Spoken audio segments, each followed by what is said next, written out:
Today, I've got a really special conversation to bring you. I have a dear friend joining me from Spain, where he and his family of 6 have been in lockdown for more than 3 weeks. He's going to help give us wisdom and counsel on how we might set ourselves up to thrive spiritually, physically, and emotionally, while also having realistic expectations for ourselves and those around us as we continue to navigate COVID-19. Hey, I'm Jay Holland, and I want to welcome you to Let's Parent on Purpose. This is a podcast for families who want to thrive and not just survive their parenting years. Each week, I'll bring you an insight or an interview that will help strengthen your marriage, parenting, or your walk with Jesus. If you find this podcast helpful, I would ask that you subscribe and share it with your friends. You can also go to letsparentonpurpose.com and search for past topics, as well as get a hold of free resources that I've created to help your family. Hey, I want to say a special thank you that you've taken the time to listen to this podcast. If you're like me, your schedule's been massively disrupted, and so a lot of my normal podcast listening times are totally off. So it's a special thing that you've tuned into this, and I think it's because the title would have caught you. This is a really special conversation. I have a friend named Virgil Tanner who I've been friends with for, over 20 years at this point. Virgil and I go back to college together, but he's been married for 20 years. He's a father of 4, and Virgil and his family have lived on 3 different continents. He's currently overseas, actually living in Spain, and he does strategy and global operations for a nonprofit that has hundreds of staff scattered all over the world. Virgil in Spain, his family has been in lockdown for more than 3 weeks right now, and their lockdown is much tighter than ours here in the U.S., at least by April 15th when I'm recording this. And as he's been coaching families on how to stabilize and thrive, I asked if we could have that same conversation for moms and dads here. So today we're going to talk about how we might set a plan for thriving spiritually, physically, and emotionally when we're kind of living on top of one another, completely disoriented, and sometimes have the weight of the fears of the world on us. Virgil has a new YouTube channel that I would encourage you guys to check out. You can just Google Virgil Tanner to find it. I'll put the link in my show notes, as well as I'll send it out in our Let's Parent on Purpose Things for Thursday email that I'm still sending out every week with as much encouraging stuff as I can find on the internet. If you want that, you can text the word things, THINGS, to 66866. And in the process, I'll send you a free ebook called Fun Family Conversations that will be a wonderful tool as you and your family are stuck on top of each other right now. So, hey, I know this is a hard time, and I know that this is a bit of a long podcast, but I encourage you, listen to it, absorb it, make a plan from it, and then especially stick around to the end as Virgil and I talk about why we also need to lower the bar of expectations. So don't listen to this thinking that you now have 10 new things to do. That's the last thing on earth that I want you to hear. But I do want you to walk out of listening to this with the confidence that you can have some kind of settled, foundational, thriving routine for your spirit, for your body, for your emotions, and that the Lord will walk through you and your family with this. I'm praying for you. If you got any specific prayer requests, I'd love to hear them. And then just also real quick, my plan this week is to send out one bonus podcast on tips for homeschooling for all of us parents who now are brand new at homeschooling, with Eliza Huey from the Life Counseling Center. She's the author of Talking to Your Teens in a Hypersexualized Society that I've had her on here before. So you can look for that coming out later this week as well. Hey, with no further ado, here is my conversation with Virgil. Hey, Virgil, thanks so much for joining me today. I'd love to get a quick update on where you guys are, what you're experiencing, and how you're doing. Okay. Thanks for having me. I love you. You're a wonderful person and one of my best friends, and I'm always happy to do anything with you. Yeah. We're in Spain. We're okay. Me and my wife and my 4 kids, we're all right.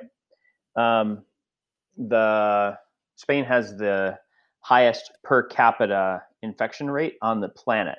So like in the news, it's always like the United States overtakes this very small country that has the population of California, but we got more people per our people that are infected and sick.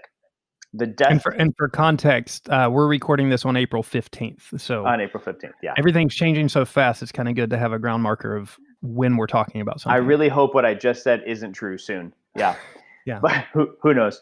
We're on the backside of the curve. So the suppression, the mitigation, the very severe social distancing here has been effective.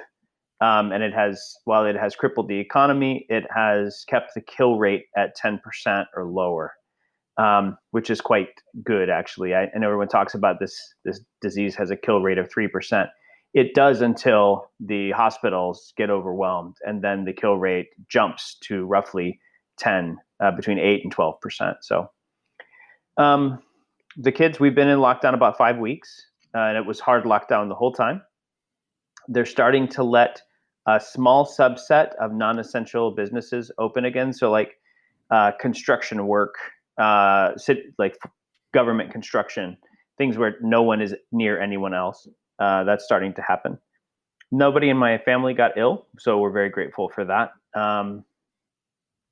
Yeah, 5 weeks in lockdown with 4 kids that are from 2 different schools. One is a British Cambridge school, which has really, really certain views on exactly what education for, and it is basically to pass a test that comes out of London every year. And then the younger 2 in a Montessori school, which is, as long as you are a mountain hippie and don't actually respect any rules, it works great. But having both curricula in the house has been really challenging. Yeah. Yeah, it can be a conflict when one of your kids is done vastly before the other one with school. It can create some conflict too. We have that. Yeah. Absolutely. I think But right now you could put anything in the front of that sentence and say it can create some conflict, and you would be correct. Right. Mm-hmm. Absolutely. Yeah. Waking up in the morning causes quite a bit of conflict. A lot of conflict. Right. Trying to go to bed at night. Also, trying to stay asleep, turns out last night causes conflict. So, yeah. And when you say lockdown for you guys, you were explaining to me before we jumped on recording, it's far more than what we're experiencing in the United States. It's a pretty full-scale lockdown. So what can you do and cannot do during your lockdown? Yeah, you can leave your house, one person wearing a mask and gloves can leave your house to drive to get groceries, go to the pharmacy, or go to the hospital. You may also leave your house maintaining a distance of 3 meters from others. You may leave your house to walk your dog within 200 meters of your home. Wow. If you leave your house for any other reason, you were fined something like 100-something euro, and you can be arrested. Wow. Yeah. So, and you have been part of your role. You end up coaching and advising people who are in all kinds of contexts, experiencing some pretty heavy issues with this. And one of the reasons I want to have you on is a few different topics that I've seen you address, and some emails that you sent with ones that you've helped advise and coach people on. So. The first one that I would love context with, because we are all so disoriented right now. There is nobody alive who has experienced something quite like this. Now, if you are in Africa or parts of China, you've experienced something like it. But we're talking about kind of a total shutdown of the world economy, and your rhythms and your routines. And so there's so many unfamiliar things going on right now. What we want to do is, since we can't control what's happening in the world, we have no idea what the news is going to say tonight or tomorrow. We don't know who's going to get sick. There are things that we do want to try to at least have some kind of rough plan on it. And so the first one I would love for us to address is the spiritual component of our lives. How have you helped advise people to make some kind of plan to thrive spiritually as we walk through this thing that, it's not a week, it's not 2 weeks. We have no idea how long it's going to be. So we can't just say, well, I'll bear through it and then get back on my spiritual, routines when it's done. Like, we need them now. So how are you advising those that you're in contact with? Sure. Yeah. So let me set a little bit of context that'll make some sense of maybe 3 things I want to say. The first thing is part of my tasks, my role in the nonprofit that I work for, is helping people to thrive inside their relative assignments. So some of our people are in war-torn countries. Some of our people are in like highly unsecure places where there's no food security, or there's civil war going on. They're in places that tend to diminish human beings, and they tend to compromise your capacity. So one of the things that we've been driving hard at for the last year is let's try to make sure that every decision we make is a decision that will actually level up a player, whether that you're the player or someone you're coaching is the player. If we can level up our player every single time we make a decision, then no matter what decision we make, we're securing a better person in that place. And right now, that person is you, right? It's me, it's everybody, because it turns out everywhere is Afghanistan now. Right. Like if you wanted to get airlifted out of this, your options are the moon. There's no place that's safe from this. So that's one piece of context is this is something that we do, and we've been doing it for a while. This is the first time that everybody on the planet has needed this approach, right? Second piece of context is whatever it is that you do in order to thrive, and it is possible to thrive in lockdown. It's possible to thrive in uncertainty. It is possible to consume chaos and turn it into growth and fruit. It can be done, right? An organism thrives when it metabolizes its environment, which includes nutrients and stressors, and turns those things into more of itself and fruit. You can do that if you keep the story straight. So there's gonna be three cues that we give people to thrive spiritually, but they work best if the story's straight. So when you watch the news, depending on which news channel you watch, you think that this is, in the States at least, you think this is a story about Donald Trump either being a moron or being right. But this isn't a story about Donald Trump. This isn't a story about left versus right. This isn't a story about of any. It's not a political story. This is a story about the human race against an existential threat. And it's an existential threat not because this disease kills so many people. It's an existential threat because it is so contagious that it can kill enough people fast that it can turn whole countries off, and it has turned the whole world off, right?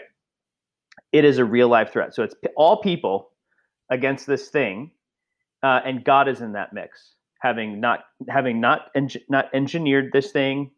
Death doesn't come from the hand of the author of life, right? God's on our side in this one. But if we can keep that story straight, we are attempting to love God and love our neighbor in the context of an existential threat to humanity. So if I want to thrive spiritually in that, I need to do three things, right? I need to withdraw, I need to gather, and I need to obey. These are the cues. So when I'm trying to help someone thrive spiritually, I want to know, how are they withdrawing? How are you pulling away from the people that you are in lockdown with? How are you pulling away from your responsibilities? How are you pulling away from your distractions? Both your fearful distractions, where you're compulsively checking the kill numbers and compulsively checking the news channels, but also your candy distractions, where you're binge watching the entire Mandalorian. Like, how are you pulling away from everything to create space where you can listen to Jesus? We really need vivid experiences of Jesus, because our experiences of fear are vivid, and our experiences of grief either are or will be vivid. Our experiences of Jesus have got to be vivid enough to compete with that. So withdraw. Gather. It's really hard to gather now, and you really shouldn't do it except virtually. Except maybe like in the case of like your fellowship where you have like drive-in church, where you're like, Right. you're distanced, and that's kind of brilliant. I never thought about that. How will you make room to get with people for the purpose of connecting deeply with Jesus together? There are ways that Jesus can touch us, and we're experimenting with some that actually have been really powerful. ways that Jesus can touch us when we are together, that he can't when we're alone. When he says, where two or three are gathered in my name, I'm there. He's omnipresent, but he is extra present when we're gathered, right? So how are you gathering? And then obey. We are disciples. And a disciple is an apprentice. So even though I don't have the power to change the outcomes outside of my walls very much. I do have the power to hear the voice and obey. And it isn't, I want to say this really, really clearly. The obedience of slaves goes like this. I'm afraid of what will happen if I don't obey, so I better obey. And once I've obeyed, I'm done, and I can turn my fear off. The obedience of sons and daughters and of apprentices is, I love the guy who just gave me an instruction. I'm going to execute on that instruction, and then I'm going to come back and reflect with him on what I learned obeying. That's how an apprentice acquires the character and capacities of their teacher, is they obey and reflect. So it has to be listen, obey, reflect. It's got to be all that. It's reflective, not reflexive, like, oh my gosh, what happens if I don't, like a dog, but reflective obedience. So when someone wants to thrive spiritually, we try to get them to interview those three questions. How will I withdraw, gather, obey? That's great. The withdraw and gather will play into some of our natural tendencies. Some of us are more introverted, some are more extroverted. And rather than use that term, one of the things that's been more helpful for me is understanding, do I get my energy for being with people by being alone, or do I get my energy, can I stand being alone because I've been around enough people? And we tend to be one of those ways or another. Like, I know for myself, I absolutely get my energy for being with people by being alone. And so I need to be alone, first off, with Jesus. And second off, I just need to be alone. And so that can become very difficult in a time like this. Now, there's others who the loneliness creates panic and despair and depression in them. And so they need to address that even when you're alone, you're not alone, because you have a friend that sticks closer than a brother. You have the indwelling of the Holy Spirit if you're a follower of Christ. But I think it's helpful just to even think through, okay, where do I get, I can do all things through Christ who strengthens me. There's a lot of Bible verses we could throw in there, but just kind of naturally thinking, what fills me and what drains me? And, alone's going to be one of those, gathering's going to be one. And some of us are more balanced, where it's like, you know what, I like both. You have opportunities for that. And, as we've talked about, there's been a lot of Zoom conferences and video conferences. It's not like getting together, but it's sure better than being alone. And one of the ones we've done even with our kids is we've let them play a little bit more video games online with their friends, because they need to be with their friends. And also, I just run out of things to tell them to do when I'm home with them for 18 waking hours a day. That is the straight truth. Yeah. So, hey, I want to pivot some, because I talked about breaking this up into a couple podcasts, but I think the flow of this probably just works if we go right on through. So, the plan for thriving spiritually includes, how am I going to withdraw, even if I'm stuck in the same house in true lockdown? How am I going to gather, not just with those in my family, but with other believers who can feed and nourish my soul? As well as not just feed and nourish. One of the ways that our souls are fed and nourished is to look out for people who are in need. Look out for people who are lonely and isolated, because when you take the focus off of what you're going through, you find out that no matter how low your tank is, the Lord, if you're seeking to bless somebody in the Lord, it fills your tank. So part of the gathering is not just, who's going to give me all of the words of wisdom and advice and encouragement, but how can I be that for somebody else? Because it gives you a centeredness, it gives you a purpose and a meaning in Jesus. So withdraw, gather, and how are you going to obey? That goes right into that together. So that's a good plan for spiritual thriving during this time. Let's talk about physical and then cognitive, like how we keep our brain alive during this time. So let's go physical next, because I know for me that has been huge. I'm a person of routines, I'm a person of structure, and I have spent the last decade of my life trying to fine tune the physical routines and structures that help me to thrive. I've got 4 kids, so and a job and all kinds of medical junk in our family. So I'm used to disruptions, but I'm not used to anything like this. Yeah. Let's talk physically. What do you see that people are experiencing, and then how do you help encourage them towards a path of peace? Yeah. So the threat to the physical thrive that we're seeing most often is people know a way to work out and they know a way to watch their diet. Um, and they know a way to manage their time.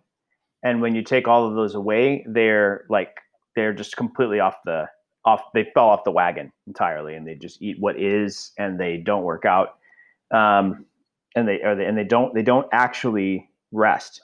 Like they waste an enormous amount of time and get not enough sleep. Mhm. It's tricky. You can relax your way into not getting enough rest. Absolutely. Yeah. So the cues before the world broke, they're the same cues, but before the world broke, the cues that we asked were how are you going to eat, how are you going to move, how are you going to recover. We want people to be intentional about what they put in their mouth. We want people to be intentional about having a movement practice. So if people say, "Yeah, I work out sometimes," or "I go for a walk," that's really great. That's fantastic. But the question is, we think of a continuum. CrossFit put out this continuum into the world: sick, well, fit. Right? Like there's a sick to fit continuum.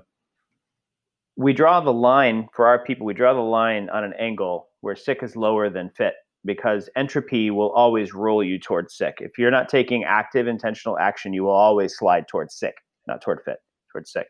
You have to take action to move toward fit. So the question we ask people with their movement practice or their diet practice or their recovery practices, we say, good job.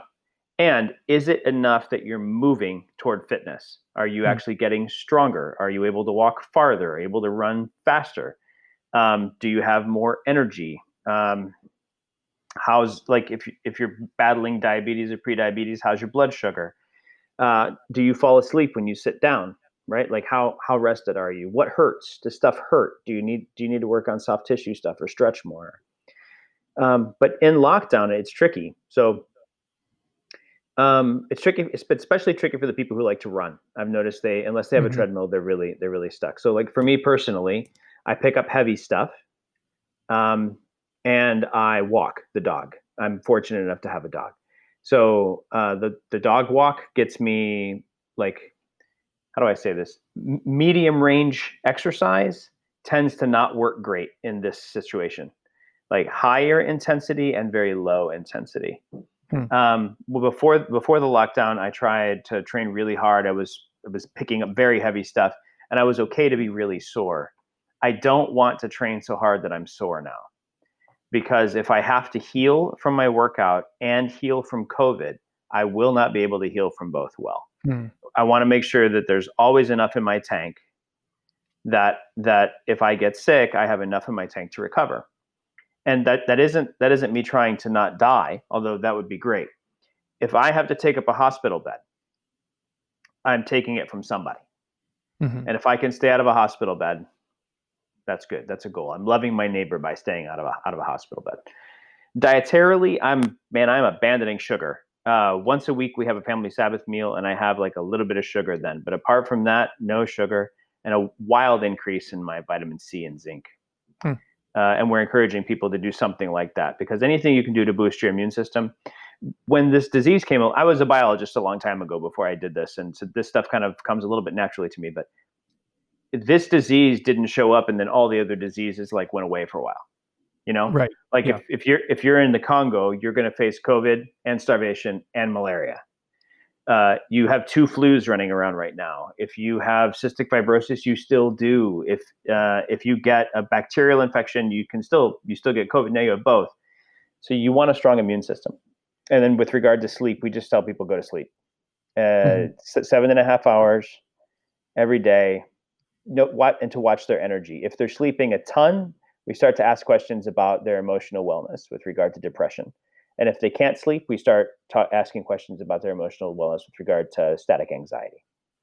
That took a long time to describe. Sorry about that. No, that was good. At the beginning of this year, I began keeping a habit journal, and one of the items on there was sleep. And the way that I checked it was, did I give myself a 7-hour sleep window? Not did I sleep for 7 hours or 7.5 or whatever, but did I give myself the opportunity to sleep for that time? Because sometimes you lay there and you lay awake, or sometimes you wake up in the middle of the night.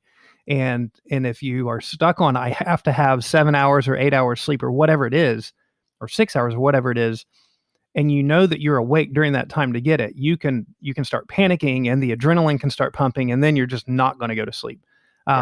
And I remember reading, it was an author of a previous podcast. What was his name? He wrote a book called Indistractable. Can't remember his name. But in there, he was talking about habits, and one of those was sleep, is just practicing reminding himself in the middle of the night when he wakes up, the body gets what the body needs. And so you might have some sleepless nights, but over the long term, the body's going to get what the body needs. And so give yourself the opportunity for that, but you can't make yourself sleep.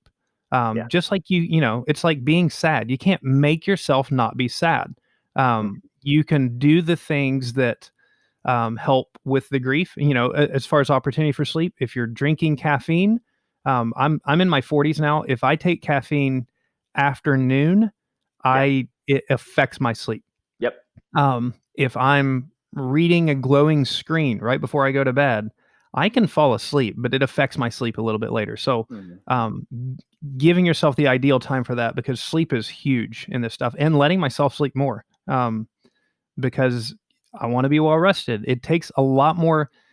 Like I've worked hard and long for a long period of time, but I'm doing a bunch of new stuff right now, and it's tiring. It's cognitively tiring, which makes it physically tiring, because I feel like I'm figuring out, in my personal context, the whole homeschool thing, which I'm going to do a complete separate podcast on homeschooling, the how to reorient my job, which is a church job. Like, we're doing everything completely different, and then other family issues. I feel like I've spent a month thinking through things that I've not had to figure out in this way before, and it is tiring, and I need more rest. I agree with you. I've needed hard exercise, and I've needed more rest in there. But you have to be intentional about that. And so eat, move, recover. I mentioned, go ahead. Stewarding your body is an excellent way. It's a central way, and it's an essential way to love your neighbor right now. Because whatever a human being can do to contribute to the human race's resilience is a contribution to your neighbor. That's good. And the best way to fight anxiety or depression, it's clinically proven, it's better than Prozac, is 30 minutes of high intensity exercise every day. An hour and a half isn't any better than 30 minutes. It's actually 27 minutes or something, like somewhere between 25 and 30 minutes was the clinical sweet spot. You hit it hard 5 days a week, and it actually works better than antidepressants or anti-anxiety medications, which could be eventually hard to get. Yeah. So I mentioned my brain being tired, but at the same time, we need to take care of our brains. We need to nurture our minds. So what advice do you have for those? We want to cognitively thrive during this time as well. And so how are you coaching people in that area? Okay.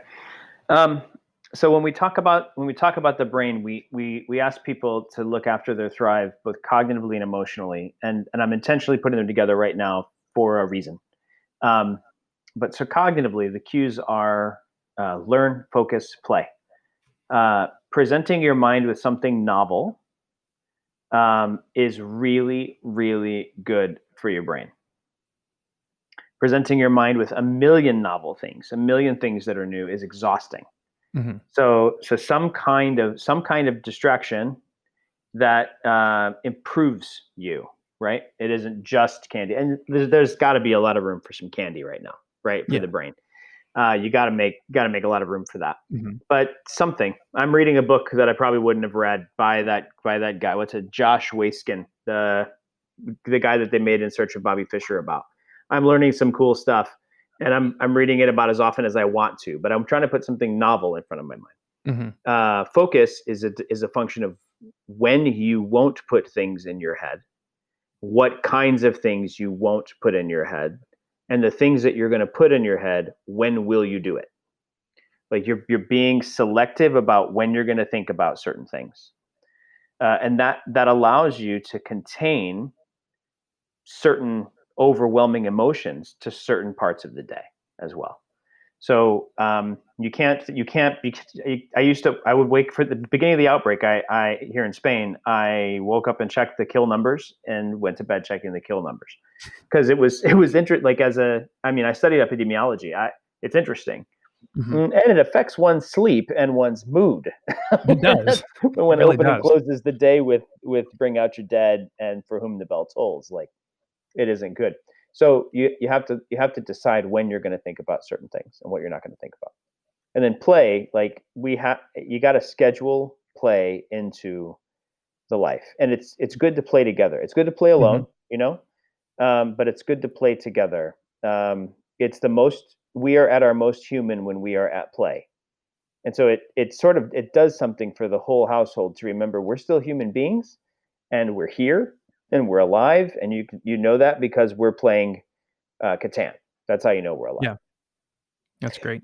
But if you can make room for those things that you think about, then you're also able to make room for the feelings that necessarily come. So it's very important to make space to feel specific feelings, because otherwise they bleed into the rest of your brain and they make it impossible to concentrate.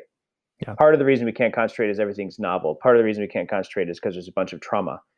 Part of the reason we can't concentrate is we're trying to grieve. Some of us are grieving people we've lost. Some of us are just grieving the ability to drive to the beach. Some of us are grieving the ability to like cheat and get McDonald's. Like we're grieving life, and we're not going back there. Like Right. we're going forward to something else, but we know we're not going back. And somebody in here needs to grieve that sometimes. Yeah, so I have a whole bunch of seniors in my youth ministry, including my daughter, who have just had rite of passage canceled from our church. Their grad bash trip to Universal Studios, prom, graduation, church camp, and the losses just keep coming. And and it's hard because as you talk to them, they're like, I understand that in the context of people dying and everything, this isn't a big deal. And so I feel bad about feeling bad. And, I'm trying to encourage them. No, like you have been planning and looking forward to this stuff for a very long time.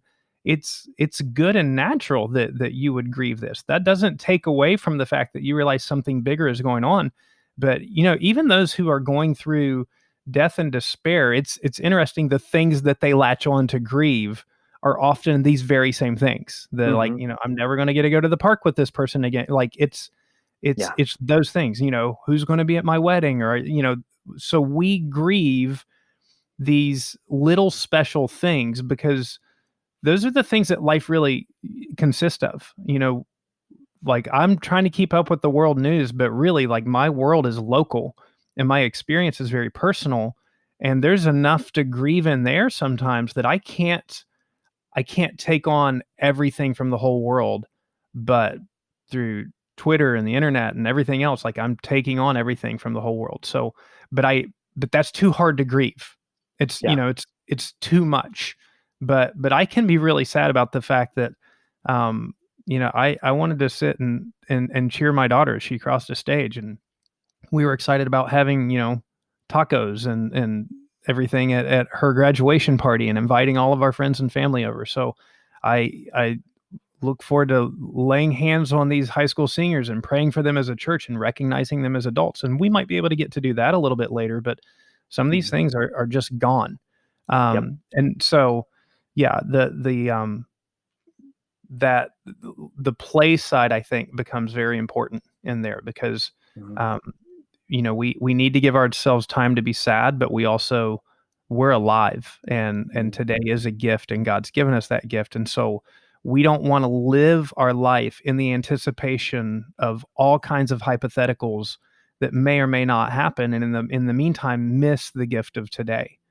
Yeah. Because hey, there's a whole lot worse things than being stuck in the house with your family, Mhm. and getting the opportunity, government mandated, to spend more time with the people that supposedly you should love more than anybody else on earth. So we found that Yes. there's a lot of blessing in that. Yeah. Yeah. There is.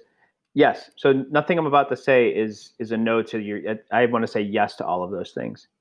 I also know that there are some people whose parents are on drugs, or Hmm. that beat them, and now they're in the one place they don't want to be, Yeah. and they're trapped there, and they got to pay attention to what they think about when they think Hmm. about it. They have to be able to name the loss. Like, I lost my ability to get away from my dad.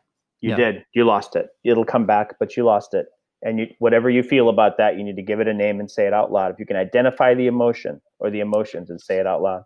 When I saw that the numbers were starting to climb in Central Africa, the feelings I felt were fear, horrible sadness, something bordering on despair. Because once that starts there, man, that and rage. Hmm. Like, if China had been transparent, if Italy hadn't been arrogant, if Spain hadn't been afraid of looking bigoted, and if the United States hadn't been trying really hard to win an election, um, then maybe Central Africa Hmm. would have made it. But I mean, so many people. Every day, people are going to wake up and choose: am I gonna starve today, or am I going to die of COVID?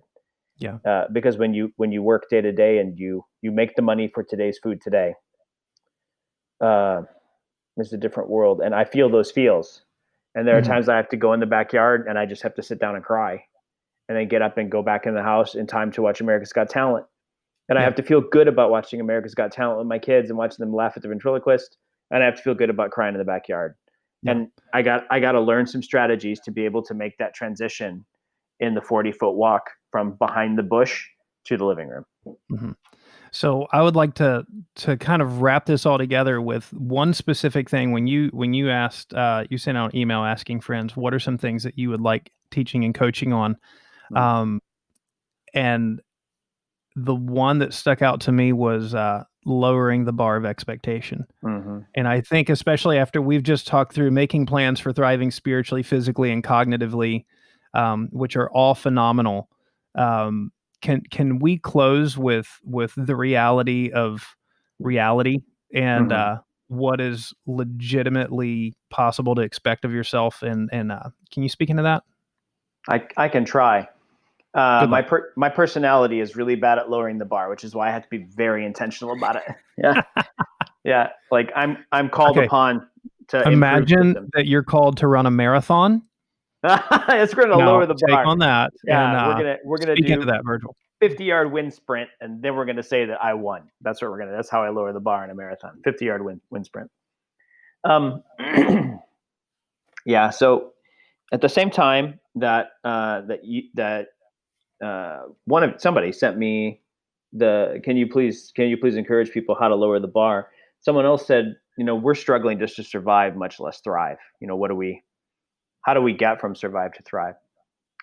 And so I like in answering both those things at the same time. I think if we abdicate the responsibility to try to thrive, then we are rolling over. So, and that's not going to serve us. People who roll over just die, Mhm. or they help other people die. So let's assume that we have chosen to try to thrive, and we're going to join Jesus in the process of learning how to do that. He's going to teach us how to have His joy in us and our joy full. We're going to have a full life in this crazy mess. I would try to form one habit in each of the five dimensions. Mhm. Not five habits, not 10, just one. Spiritually, cognitively, emotionally, physically, and relationally. Like, one intentional thing. The happiest people in the world have identified the people that are most important to them, and they're investing in those relationships. So Mhm. what can I do to invest in the relationships that are most important to me? What small, tiny thing? Like for me, it's sitting right next to my son who's having the most emotional disturbance and making sure I'm making physical contact with him without forcing it so that he has the option to lean into me if he wants to. That's really it. That's it. That's it. That's all I know will work. It's a pretty low bar because everything else could, like, it's a grab bag. Is it going to work? Is it going to not work? What's work and look like? But a trauma counselor put something on Facebook. I think her name is Jennifer Yeager. And I'm not on Facebook for 900 reasons, but no judgment. But a friend sent it to me, and she pointed out a bunch of stuff that I knew, but I hadn't remembered. When you undergo a massive transition, these things are true. But then when you couple that with the fact that a terrible thing is happening, and has happened and is continuing to happen and will roll out. It'll just keep happening to us for a long time. It's going to happen for a long time. That's legit trauma. And when you experience trauma, you can't concentrate properly. Parts of your brain have turned off to prevent you from being completely submarined by what's happening. They're off. You can't use them properly. They're off. They're closed they also shuttered, and they're on lockdown for a while. Parts of them will come back on as you get more used to living in this weird situation, but you're diminished. Your capacity is diminished. And so is the capacity of everyone in your house and everyone on the other side of the Zoom call. So, like, if everyone can just assume that when they try to bring their A game, it's going to be their C game, and that's great. Good job. And that the other guy, when they bring their C game, know that he tried so hard to bring his A game. If we can cut the slack, cut yourself slack, cut other people's slack, your ability to touch your emotions is messed up. It's not broken. It's just messed up. The wires are all crossed up. You're going to be either turned way down, or you're going to be turned way up. Some people in your house are going to be turned way down. Others are going to be turned way up, and they're going to be at the same dinner table making each other nuts. And when those emotions come out, they don't usually come out as what they are. They either come out as despair, rage, or fear. Despair, rage, or anxiety. They're the only ones that spike hard enough in any direction that our turned off emotions can register them, so that everyone keeps displaying these very basic caveman emotions that are really reflective of a much more nuanced thing that none of us can get to right now, and we'll get to it in 3 years. If we can hold ourselves like that, just really lower the bar, you will not produce at the level you thought you would. The awesome lists of things that people put up on their social media that they're going to do in lockdown, #lockdown goals, that was awesome in week 1. We did it. We put up a schedule, Week 5, it's more like there are really important things going on in everyone's heart. That's really the thing to get at. Do you want to homeschool? Do you need to homeschool? Yes. Do you want your kids to succeed academically? Yes. Do you know that you can make that so important that you traumatize their hearts for 3 months, and they will also not do very well in school?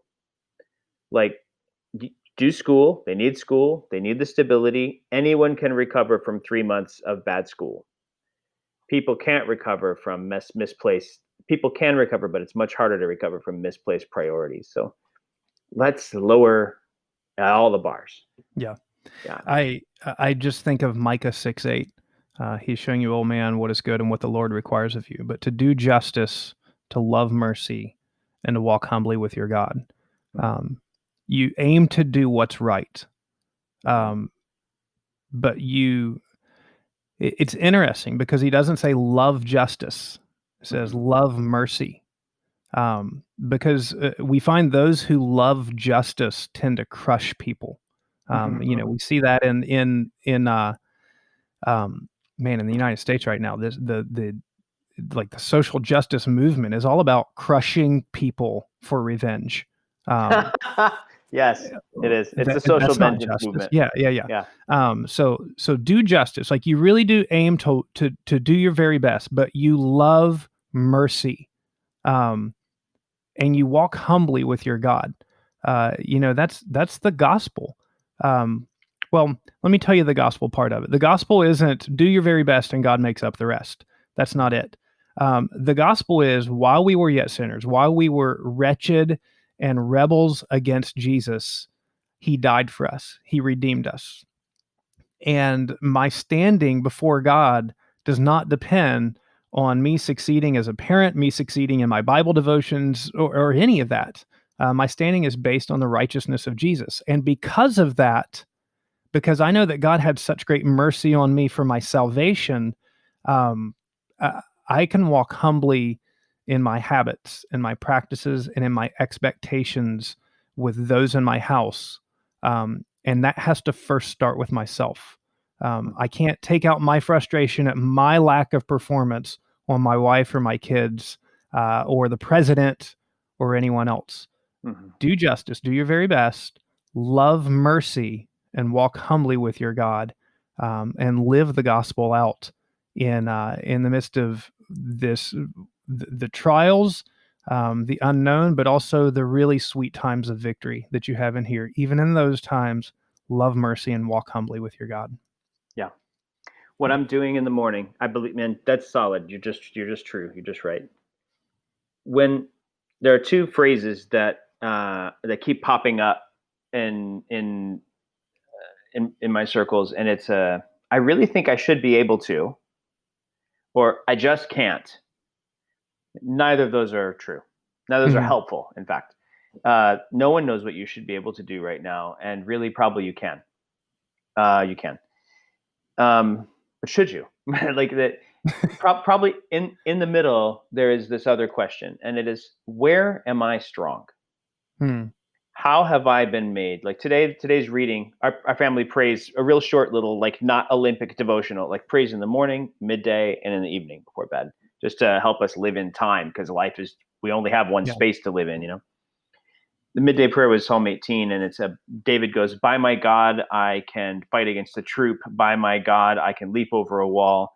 David was a soldier. He's a brawler. By your God, what can you do? Like, Hmm. how has God made you strong? And like, remember how you have been strong before, and also scan what feels strong today, and then ask yourself, how can I love the people I'm stuck Yeah. with this strength? And that's it. Because at the end of the day, you want to go to bed knowing that if you don't wake up in the morning, or if you wake up with pneumonia, yesterday you loved with whatever might you had. Hmm. And that's it. That's all. That's all. If it turns out they don't learn long division, okay. If it turns out you don't get a personal record on your deadlift, no one cares. Right. But just don't say you can't, and don't say you should. What can you do? Hmm. Just do that. Amen. Virgil, I really appreciate you. I love you, I love and you back. you've been just a huge blessing in my life. Thank you for this time. Let's pray.